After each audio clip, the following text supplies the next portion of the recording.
The re-election of President Trump ushered in an era of unprecedented tension between the United States and its historical allies. The discord is so profound that the world holds its breath, wondering what triggered this global rift.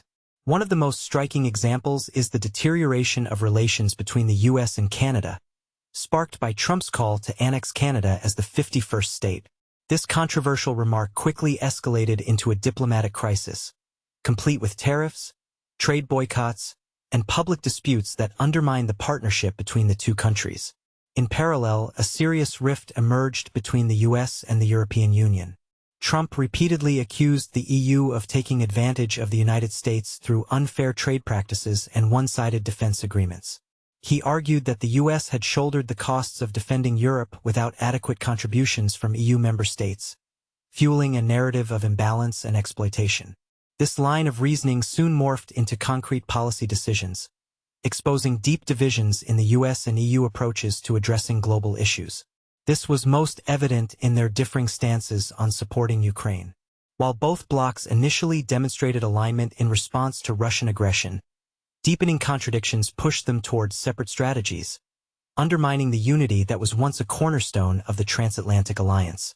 Tensions reached a boiling point after the Trump administration imposed a 20% tariff on goods from the EU, presented as a means of addressing the perceived trade imbalance.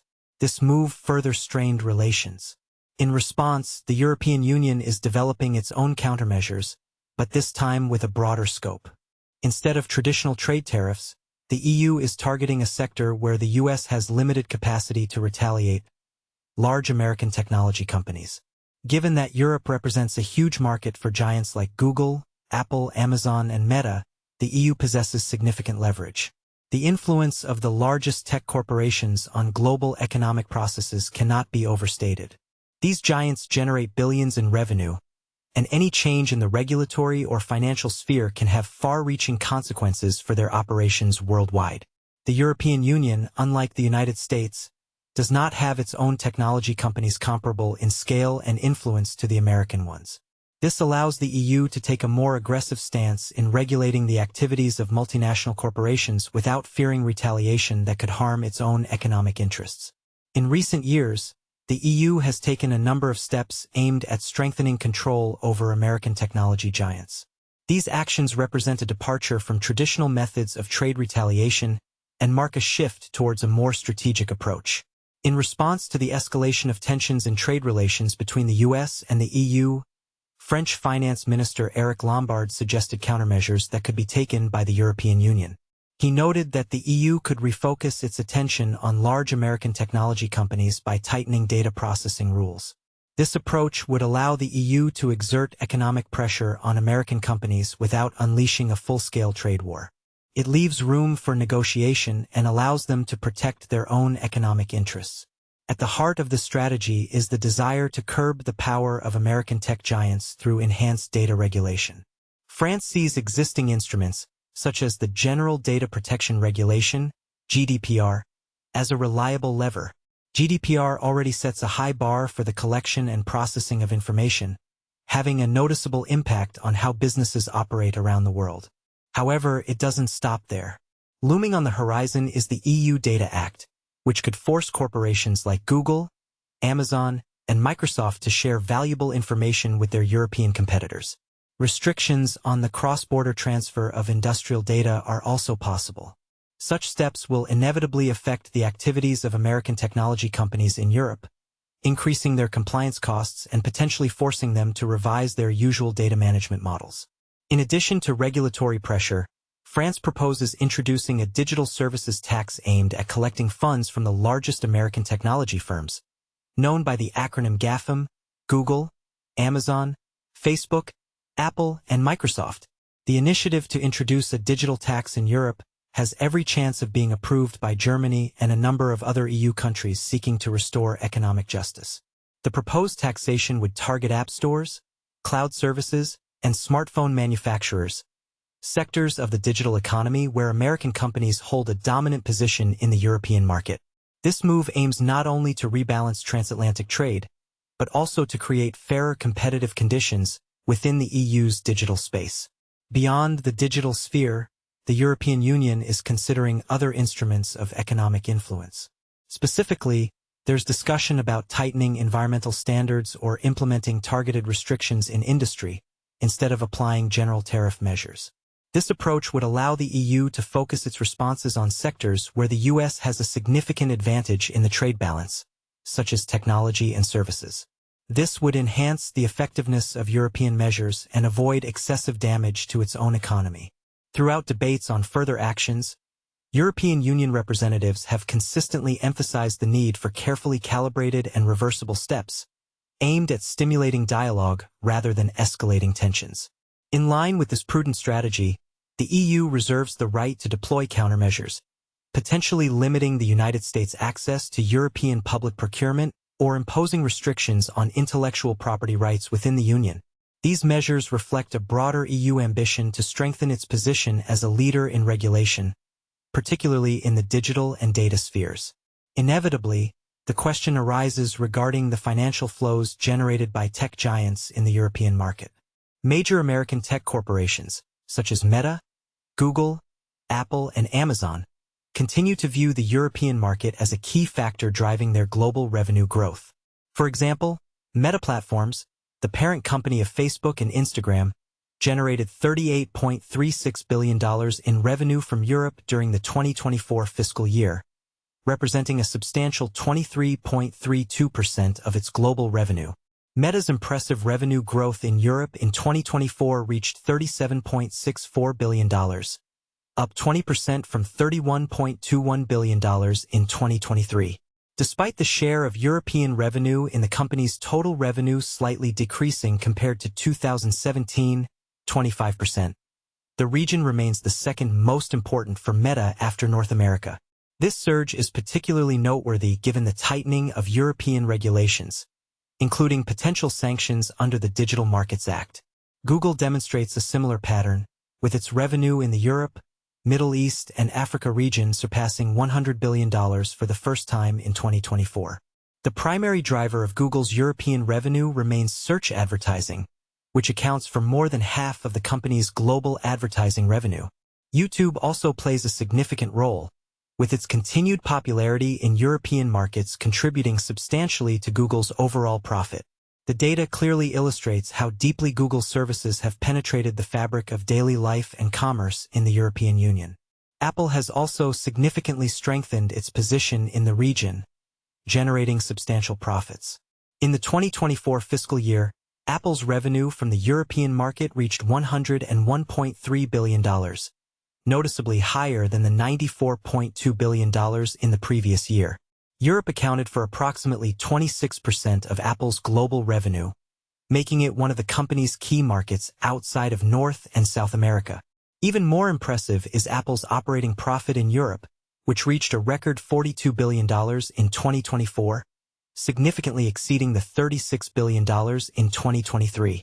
These figures demonstrate the strong demand for Apple products in Europe, covering a wide range of devices from iPhones and MacBooks to popular services such as iCloud and Apple Music. Amazon's financial performance is somewhat more complex to analyze, as the company includes European sales within its broader international segment.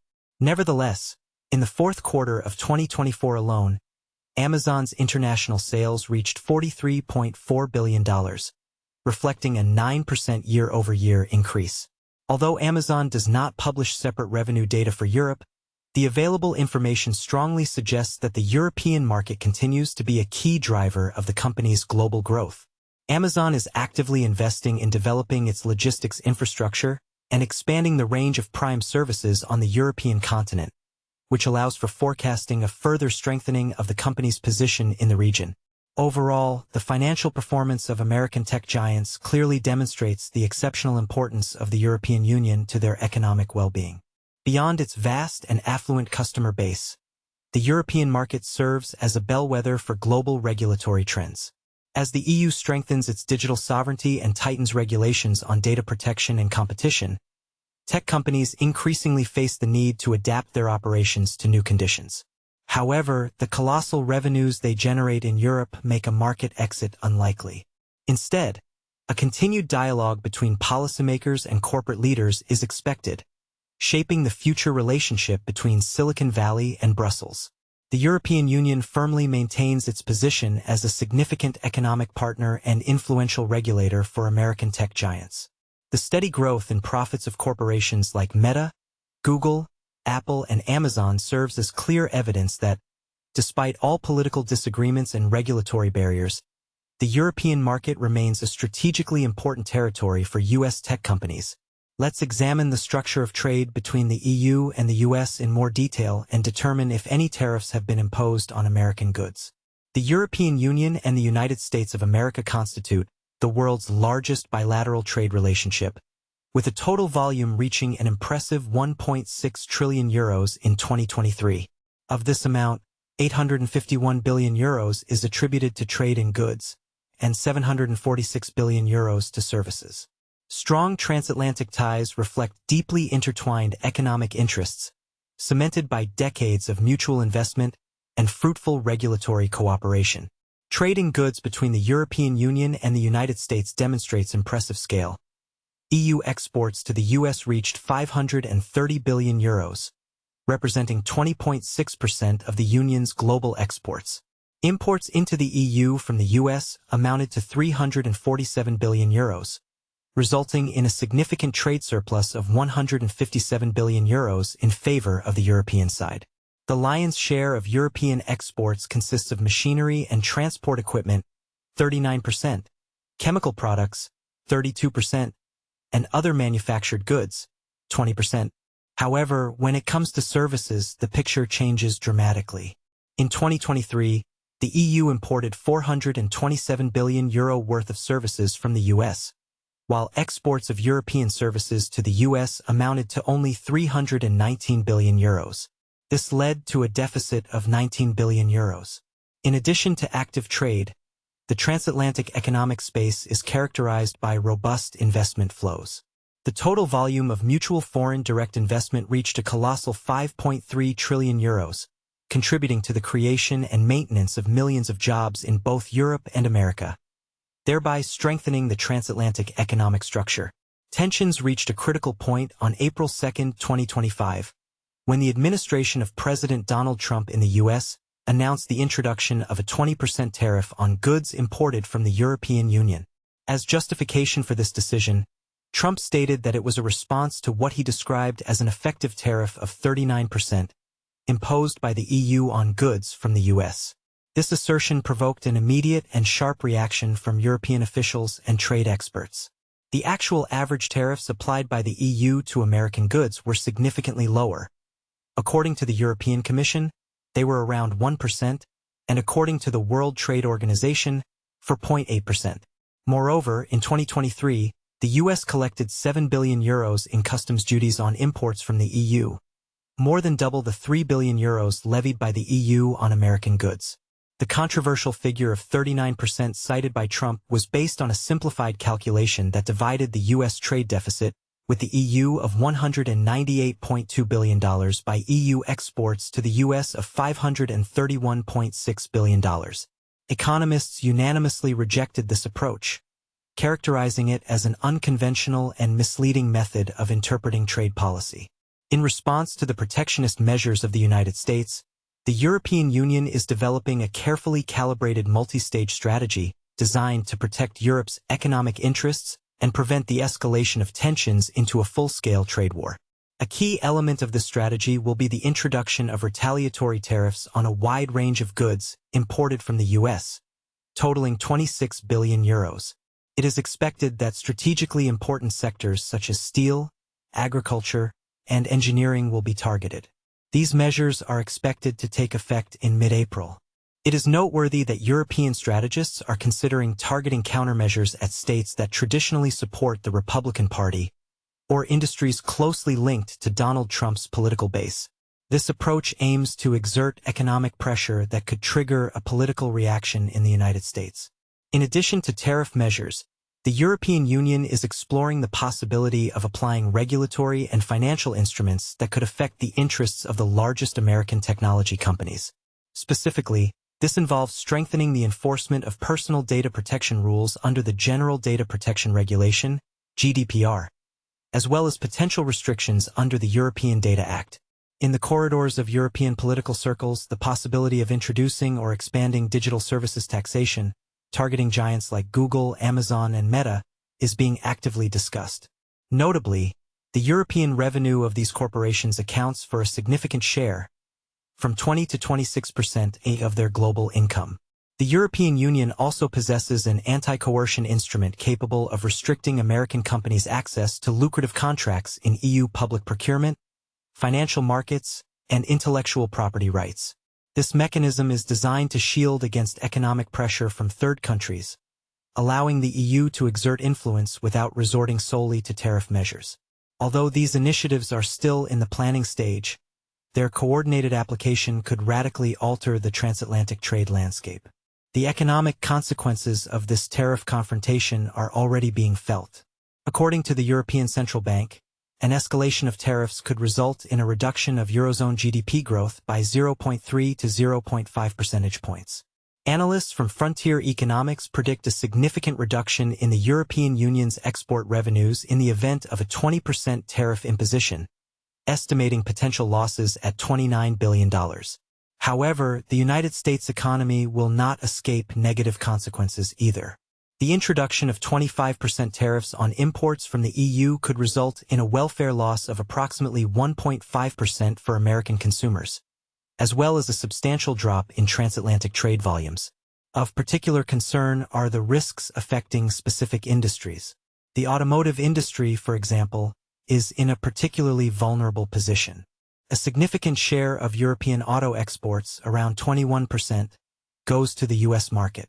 At the same time, 15% of American auto exports are destined for the European Union.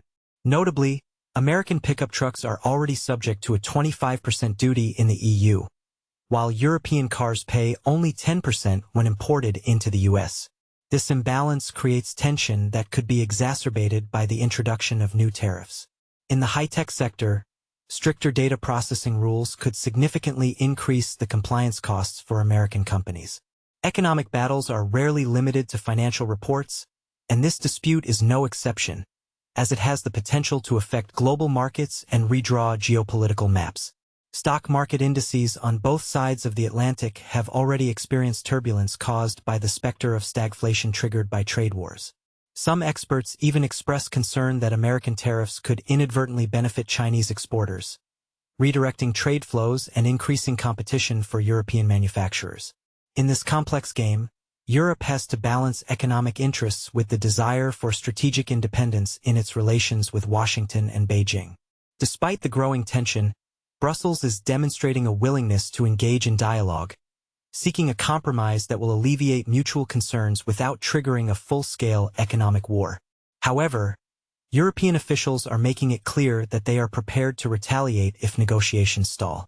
In the bleakest scenario, where mutual tariff strikes escalate into a protracted conflict, the global economy could lose up to $1.4 trillion, according to recent forecasts. This colossal damage underscores the need to find a diplomatic solution and prevent a slide into an economic war that will have no winners. The tariff war unleashed by the Trump administration, directed against long-standing allies, is fraught with serious risks and far-reaching consequences. Economically, both the United States and its partners, particularly the European Union and Canada, face potential upheaval. Rising consumer prices, inflationary pressures, and reduced trade volumes could hit various industries on both sides of the Atlantic, slowing economic growth and putting additional pressure on family budgets. However, the consequences of this policy are not limited to the economy. Political and strategic outcomes can dramatically reshape the global landscape. Long-standing alliances are experiencing unprecedented strain, and institutions like NATO are reportedly considering structural changes in response to the deepening rift between the United States and its partners. The erosion of trust increases the risk of further geopolitical conflicts, as coordination in defense, security, and foreign policy becomes increasingly difficult. Tariff measures introduced by the United States during the Trump presidency have triggered significant shifts in relations with its closest trading partners, particularly Canada and the European Union. Economic sanctions, intended as a tool to pressure foreign countries, have unexpectedly spurred U.S. allies to consider strengthening their own economic independence and resilience. In response to protectionist measures like trade wars, Canada and the European Union have taken concrete steps to reduce critical dependence on American markets and production chains. In the long term, these efforts could strengthen their industrial capacity and enhance their competitiveness on the global stage. The Canadian government has demonstrated strategic vision by recognizing the vulnerabilities exposed by trade tensions. A priority has been to strengthen economic ties beyond its traditional partner, the United States. One key focus has been deepening trade relations with the European Union, supported by an impressive 65% increase in bilateral trade since 2017. The 2021 partnership focused on critical raw materials is another important step in this direction. Canada is consistently implementing a strategy to diversify its export markets, aiming to reduce over-reliance on trade with the U.S. and strengthen its position in the global economy. This drive for diversification is underpinned by a return to its roots, a renewed emphasis on domestic production. By bringing factories back home and actively adopting advanced technologies such as robotics and artificial intelligence, Canada aims to breathe new life into key sectors of the economy, including clean energy, healthcare, and transportation. These investments not only strengthen economic sovereignty, but also create a platform for sustainable long-term growth. Equally important is Canada's pursuit of supply chain sovereignty. The country is taking concrete steps to reduce dependence on foreign suppliers, actively supporting partnerships with local manufacturers and modernizing national infrastructure. These efforts aim to protect the Canadian economy from the turbulence of global markets and external political pressure, thereby creating a more stable and self-sufficient foundation for future prosperity. In turn, the European Union is also actively working to expand access to strategically important raw materials and reduce dependence on external suppliers. The European Union has set a course to strengthen its industrial independence, and in this context, partnerships with resource-rich countries like Canada are particularly important. Many European companies support reindustrialization, betting on long-term investments in domestic capacity rather than short-term gains. This trend reflects growing concerns about geopolitical instability, tariff wars, and the vulnerability of global supply chains. The situation is complicated by changing global dynamics. Amid the transformation of Western alliances, some countries are showing interest in new partnerships in the East, including with China, which has long been seen as a strategic rival. This shift reflects a reassessment of global priorities and underscores the uncertainty of the current moment. The impact of the tariff war initiated by the Trump administration continues to manifest itself. Will it lead to a restructuring of global alliances, a resurgence of domestic industry, or prolonged instability? The answer to this question will determine the future of the international order in the coming years, which will be crucial in light of these risky decisions. Reflections on the emerging world order inevitably raise a storm of questions and assumptions. What will it look like? Who will be the architect of the new reality, and what values will underpin it? These questions remain open, inviting broad discussion and exchange of views. This concludes this video. The author expresses sincere gratitude to the viewers for their time and attention. Appreciation for sharing these moments together is invaluable. If the content presented has sparked interest, resonated with you, or perhaps inspired new reflections, the best way to show your support is to like and subscribe to the channel. This will allow you to stay connected with a community of like-minded individuals and receive the latest content. The support of each viewer is of great importance and serves as an incentive for further development. The next video is already available on the screen, and it may be just as interesting and informative.